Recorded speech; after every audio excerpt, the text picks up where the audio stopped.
Local attractions that depend on visitors for revenue are taking a heavy hit from the effects of the coronavirus. It may be some time before the public can once again visit the local zoo or the aquarium, but the needs of the animals must still be met. Both facilities have furloughed staff and sought federal funding to fill the gaps. Well, here to tell us more is Jay Walker, Executive Director of the Great Lakes Aquarium, and Lynn Habiger is the acting CEO of the Lake Superior Zoo. And thanks to both of you for being here. We really appreciate you coming into the studio. Thank you.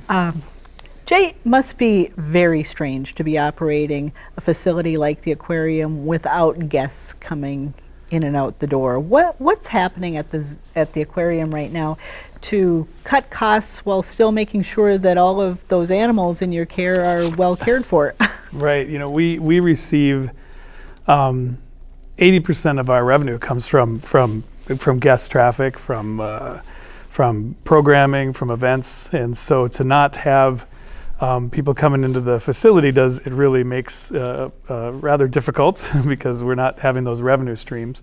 But yet, as you mentioned, we still have to maintain. We can't just shut our lights off and close the doors for a few weeks. So we have to take care of our animal collection. And so right now, what we're doing is we have 11 staff that are there maintaining the feeding the animals and taking care of the filtration systems. And then, as you mentioned, to cut down on costs, we've been shutting off certain pumps and lights and things like that will help reduce costs. So it's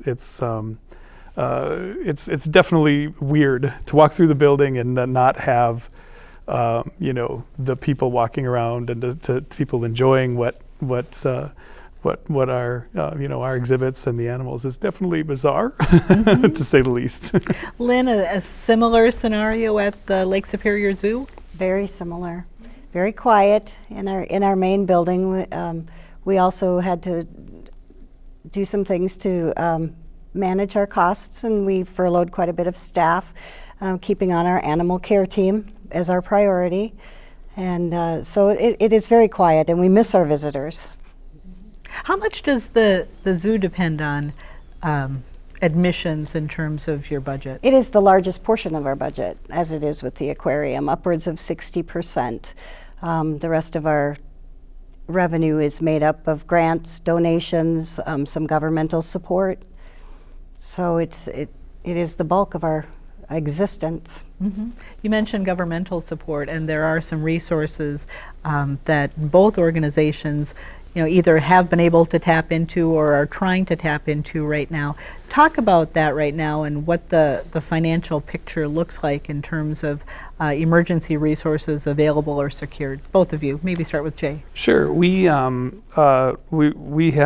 received a disaster loan from the SBA, and that is we received about $500,000 of funding there that we actually are using to pay the bills that come up through this time in March and to take care of animal food and some of those types of things. But really, the primary goal for that is actually to save that money and to use it in emergency type of situations. If we really hope to see the aquarium open again as soon as possible once we hear from the governor as far as when we can open, hoping early summer that we'd be able to do that. And but we understanding that there's what's the new normal, how many people are going to be coming to Duluth, and there's a lot of people that are doing Visit Duluth is doing a lot of effort to try to market, to bring people. They'll be doing a lot of efforts to bring people to our town, but we don't know.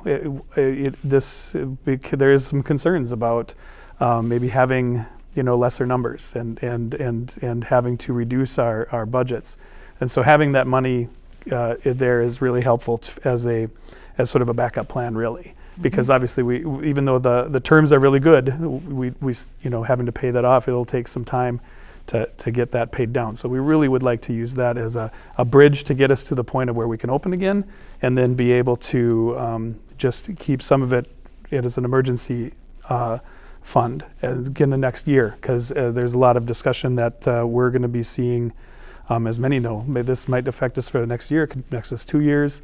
So just wanting to have that helpful. The other piece is the payroll loan that many people have. We haven't received that yet, but we're in the application process, and it's we should actually be seeing that soon. And so that will help us to bring our staff back, because as like Lynn said, we laid off 46 of our staff, and so. Lynn, that'll help. what about resources that the zoo's been able to secure? Well, out of those two largest funding mechanisms offered by the government, we are totally opposite on that. The zoo has received the payroll protection program loan through the SBA that has helped us bring our full-time staff and several of our part-time staff back onto the payroll and helping us prepare for when we do reopen, and putting all those pieces in place that we will need to have in place to satisfy the safety and security of our guests and our employees when we reopen to the public. We have applied for the economic injury disaster loan as well, and we are in that queue. So just wait and see on that one, huh? Correct. Now, you had some big plans for the year. Bear Country was supposed to open up. You had announced that there was going to be a new childcare preschool program at the zoo. What's happened to those plans right now? Are things still moving along behind the scenes? Absolutely. We are moving forward. Our construction projects continue to move forward. They were fully funded with other sources, so we went ahead with those, continuing to move those forward.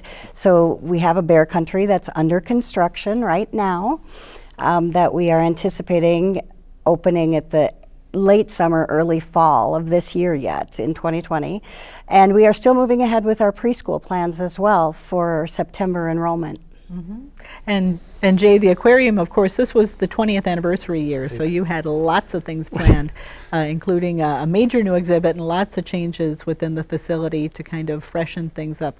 What's going forward? What's on hold for right now? Right, we were going to be opening a crocodile exhibit this spring, and that actually got put on hold. But we do have a large display, a gallery display that we're redoing for the fall called H2O, and that's the popular water table exhibit that we have at the aquarium that pretty much every child in Duluth has gotten wet in at one point or another. We'll be replacing that and bringing in a bunch of different interactive exhibits about the properties of water, and then also really focusing in on how the watershed of Duluth works. And so that's still on happening, because we received some funding from the legacy grant money. So that we're still moving forward with. Mm-hmm. And both organizations have members. Has the public really stepped forward to help out and help make sure that the places that they love here in town keep moving forward? We're experiencing people coming forward. New donors that we have not realized in the past have come forward to help us to feed the animals. All of our donations that we receive right now goes strictly to animal care during this time while our revenues are down. So we're seeing that. We're seeing great support from our members. Everybody's excited to come back when the time is right. And we will have new exhibits waiting for them when they do. Mm-hmm. Jay? We also have seen great support. A lot of people giving gifts, and like Lynn, our donations are going to animal care right now. In fact, if you go to our website, you can find ways to help feed some of the animals. It takes $20 to feed a sturgeon for the week. Just throwing that out there. $60 can feed an otter for 2 weeks.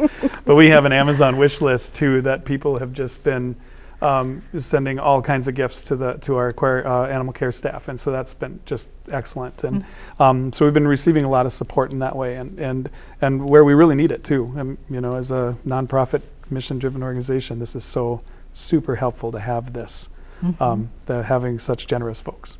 And it sounds like the zoo is scheduled to open no sooner than July 1st, but I understand you're exploring ways to maybe be creative about allowing the public some access. We are. In tandem with the city, we'll be working on plans to possibly open our outside areas prior to July 1st. That's nothing guaranteed, of course, but it's options. It all is very dependent on having a safety plan in place, a pandemic operating plan in place, and also being the time is right, giving us the time to prepare for that. It also depends on what the governor and the state does and the CDC's recommendations are. So all of those pieces we're trying to fit into place. Well, people are looking forward to summer and hope that they're able to visit both of the attractions and all the other great places here in Duluth over the course of the summer. But thanks for what you're doing and good luck with the animal care. Thank you. Thank you. All right, thanks.